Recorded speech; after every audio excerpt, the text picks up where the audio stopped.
Ambati Silks, Kanchipuram Saree Store, now in Vijayawada. Exclusive Pattu Sarees, Salwas and Lehengas. India T20 world cup ని third time గెలిచింది. Extraordinary performance మన Indian players నుంచి ఫైనల్లో.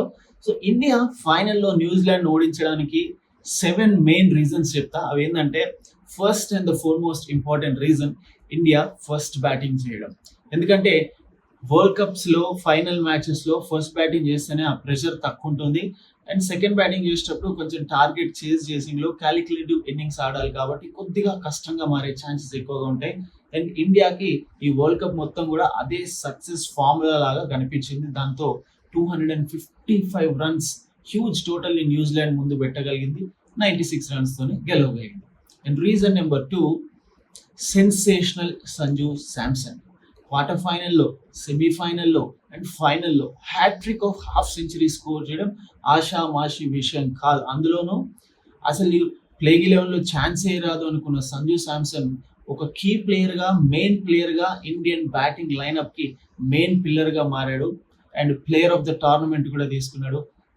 Sanju Samson extraordinary batting వల్ల ఇండియాకి victory easy అయింది. ఈ 3 మ్యాచ్లలో huge total పెట్టేందుకు ఈజీగా మారింది.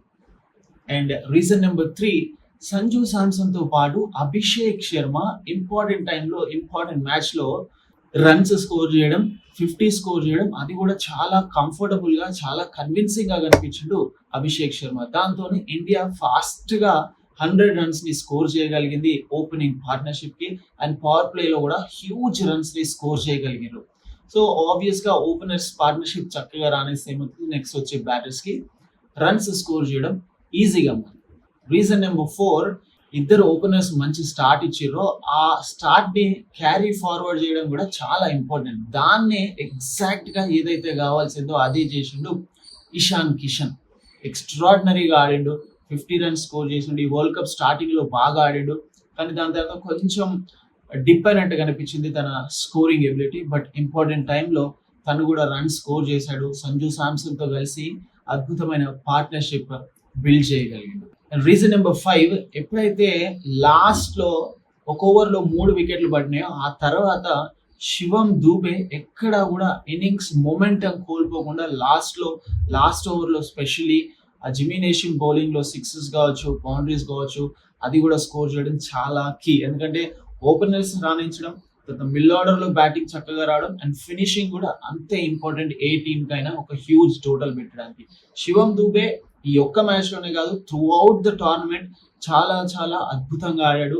ఇంపార్టెంట్ టైమ్స్ లో ఇంపార్టెంట్ నాక్స్ ఆడాడు. ఆ సెమీఫైనల్లో వెస్టిండీస్ తో కావచ్చు, ఎవ్రీ టైమ్ ఐఎమ్ దేర్ అన్న విధంగా తన బ్యాటింగ్ కొనసాగింది.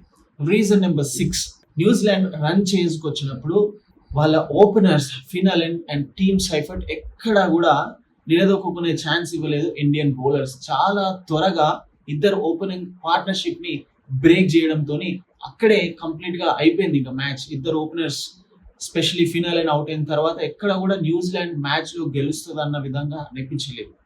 And reason number 7, Akshar Patel and Jasprit Bumrah అద్భుతంగా బౌలింగ్ చేశారు. స్పెషల్లీ అక్షర్ పటేల్ మాత్రం ఆ ఇంపార్టెంట్ వికెట్ తీయడంతో ఆ పార్ట్నర్షిప్ బ్రేక్ అయింది ఓపెనర్స్ ది. దాంతో ఇండియా కంఫర్టబుల్ గా రెగ్యులర్ ఇంటర్వెల్స్ లో వికెట్స్ తీసుకుంటూ వెళ్ళగలిగింది. జస్ప్రీత్ బుమ్రా ఏమన్నా బౌలింగ్, 4 వికెట్స్ తీసుకున్నాడు. మ్యాన్ ఆఫ్ ది మ్యాచ్ ఫైనల్లో వచ్చింది. ఎక్స్ట్రాడినరీ బౌలింగ్, తన స్లోవర్ వన్స్ తో న్యూజిలాండ్ బ్యాటర్స్ ని చాలా చక్కగా బోల్తా కొట్టించగలిగాడు. But what an extraordinary victory. ఇండియాకి అద్భుతంగా ఆడారు. వరల్డ్ కప్ ని వరుసగా కన్సిక్యూటివ్ గా గెలవలేదు అన్న రికార్డ్ ని బ్రేక్ చేసి గెలిచారు. హోమ్ టీమ్ వరల్డ్ కప్ గెలవలేదు అన్న రికార్డ్ ని బ్రేక్ చేశారు. న్యూజిలాండ్ తో ఇండియాకి రికార్డ్ సరిగా లేదన్న దాన్ని రికార్డ్ ని బ్రేక్ చేశారు. ఎటు చూసినా కూడా రికార్డ్స్ అన్ని కూడా బ్రేక్ చేశారు. అండ్ ఫైనల్లో 255 రన్స్. మనం ప్రతిసారి గౌతమ్ గంభీర్ ని క్రిటిసైజ్ చేస్తుంటాం, టీమ్ సెలెక్షన్ లో కావచ్చు, ప్లేయింగ్ 11 లో కావచ్చు. But when it comes to T20 format, I think తను చాలా సక్సెస్ఫుల్ గా కనిపిస్తున్నాడు. ఛాంపియన్స్ ట్రోఫీ కోచ్ గా వచ్చిన తర్వాత, ఏషియా కప్ కోచ్ గా వచ్చిన తర్వాత, T20 వరల్డ్ కప్ కోచ్ గా వచ్చిన తర్వాత, credit to Gautam Gambhir and team management కూడా. And also special mention to Suryakumar Yadav. Yes, first match USA తోని అద్భుతంగా ఆడాడు. దాని తర్వాత ఇండియా అవసరమైనప్పుడు తను రన్ స్కోర్ చేయలేదు. అండ్ ఇన్ఫాక్ట్ ఫైనల్లో కూడా golden duck, but still as the captain తను చాలా చక్కగా టీమ్ ని లీడ్ చేశాడు అండ్ హిస్టరీలో లెజెండ్ సరసన తను కూడా నిలిచాడు.